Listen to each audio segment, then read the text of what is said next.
You remember, Nazlan, a few weeks ago we decided not to drink coffee anymore. Were you able to do that?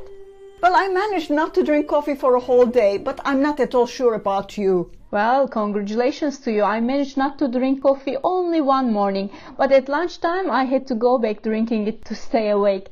Knowing you, again, you'd only manage not to drink coffee if you were asleep. Yes, I sleep anyway if I don't drink coffee after every meal. God save coffee, the devil's drink, as Africans used to call it.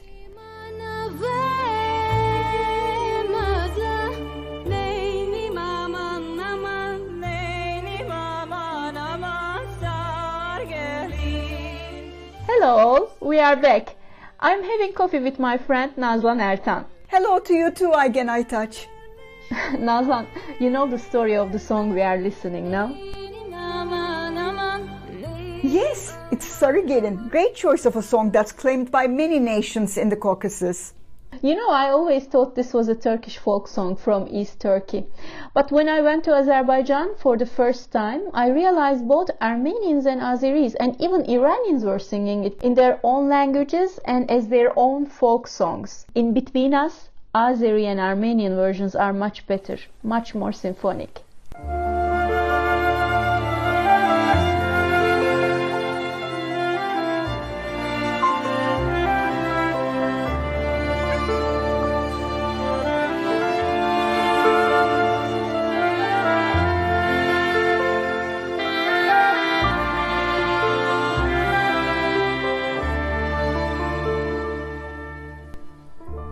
It's rather nice when many nations and ethnic groups claim the same song and they sing it in their own ways and in their own language. Or you can just sing it without claiming it as your own, which is the case of Sarı Gelin. Unfortunately, that's not so when it comes to territory.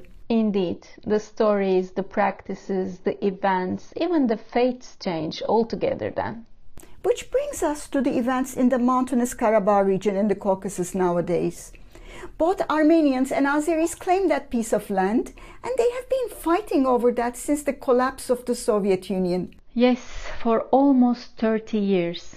Under the Soviet rule, like all other countries under the Soviet regime, Azerbaijan and Armenia had accepted their borders drawn by the former communist rulers. And those rulers made sure to leave enclaves of people from different ethnicities in each state. In this case, mostly Armenians were living in the Karabakh region of Azerbaijan state. Following the collapse of the Soviet regime, Armenians, with the blessing of Russia, invaded Karabakh and surrounding Azeri populated regions. You were in the region right in the middle of the Armenian-Azeri war, weren't you? Yes, I was the United Nations Information Officer in Baku, the capital of Azerbaijan, in 1993-1994. So you were a young info officer in an equally young state, and both of you found yourselves in a war. Did you actually feel the war in Baku, or did it feel as if it was elsewhere, distant from the booming capital? Well, Azerbaijan was a newly established state then. After the collapse of the Soviet system, all production and trade lines were affected. Thus, there were very few things in Baku, in all Azerbaijan. It was very difficult to find food, even things like as simple as bread, medicines, sanitary goods, soaps, toilet papers, detergents. Everything was a problem. All shops were empty or closed altogether. We were walking around with our nylon bags so that we could use them for goods we find in a street corner by chance. And I suppose it was much worse in the front lines, wasn't it?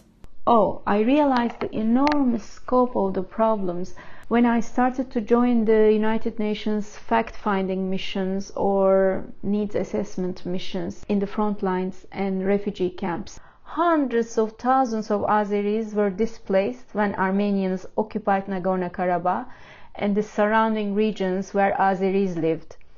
Unfortunately, I saw how the Armenians burned all the Azeri lands they occupied along the Iranian border for hundreds of kilometers.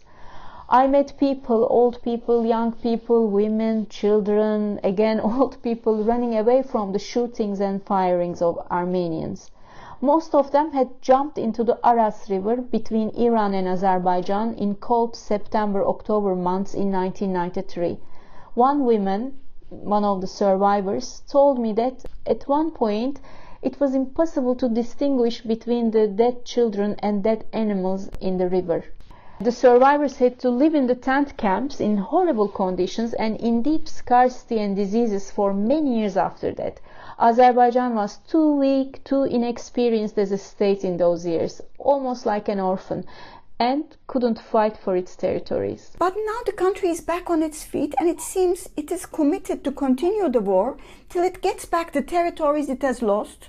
On the other hand, Armenia seems equally committed to keeping them. Is there any chance that the international community could negotiate a peace agreement? Actually, Azerbaijan has been hoping for a peace agreement since the ceasefire in 1990s. There are 4 UN Security Council resolutions asking Armenians to respect the territorial integrity of Azerbaijan and to give back its territories. But Armenians didn't withdraw.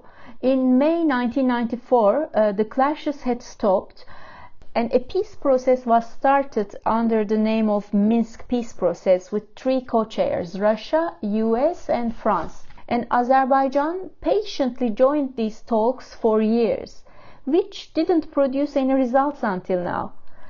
Probably it would have continued its efforts to solve the problem peacefully if last year Armenia didn't announce that Karabakh and the surrounding regions it occupied were part of Armenia. And if a missile attack from Armenia to the Tovuz region of Azerbaijan were not made 6 months ago in July. So where is Tovuz? Well, Tovuz is a border town between the 2 countries, between Armenia and Azerbaijan. And guess what? All gas and oil pipelines coming to Turkey and Europe are passing by this town. So not only civilians died in this missile attack I mentioned in July, but also the security of the pipelines was threatened. It is believed that Armenia, by shelling Azeri territories from within its own borders, wanted to bring regional powers such as Turkey and Russia into this war, given that there is an anti-Russian government in Armenia now, but instead encountered with a strong rebuff from Azeri army. To be honest, I'm a bit frustrated that most of the international media refers to Azeri attacks on Armenians, ignoring that the fight is in the territories that Armenia occupied. Yes, definitely. Armenians may be showing this as an assault on themselves, but in reality, Azeris, given the never-ending peace talks, are simply taking their territory back. This reminds me a story I remember when I was living in London. I had an Armenian friend from London School of Economics, and one day a group of thieves grabbed her bag while she was walking in the street, and they ran away, and my friend ran after them and took her bag from the thieves. And when she reported this incident to the police, the British police said, "Never do that again, because it's very dangerous, because the thieves think that the bag is theirs now." So I remembered, after maybe how many years, I don't know, I remembered this case when I see those news of Armenians like crying and criticizing Azeris. Now I see what the British police means. Indeed, Armenians think these are their own territories.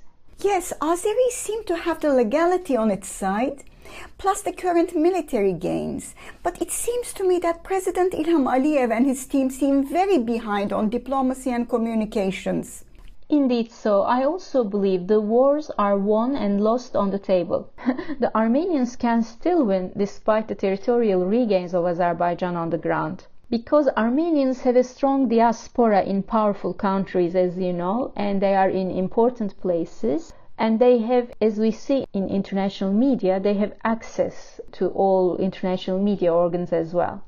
The Armenians also have the sympathy card, no? It's a large diaspora, influential in the United States, in France and many European countries.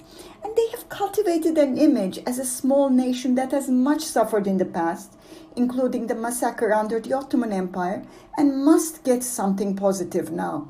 Exactly, however inaccurate or irrelevant is their interpretation of the past, these put Armenians 2 points ahead in the information war. On the other hand, the image of Azerbaijan is not great. It appears as an oil-rich autocracy where the current president inherited his position from his father, which makes democrats around the world very uneasy. But still, Azerbaijan has the strongest card. As you know, it has strong oil and gas business relations with many powerful countries. Almost every country has invested in the Caspian resources over the last 30 years. So the security of Azeri territories is not important only for itself now, but also for Russia, for Turkey, for Europe in general, and for the US. Not only that, but governments like Azerbaijan still can have a few quick wins if they just tolerate different views in and outside the country. And of course, we should let people tell their own story. But we might need to discuss this in one of our next episodes. Definitely, we should do that. Let's say bye for now, with the hope of meeting and solving the world problems in the next episodes. See you, and keep away from the coffee.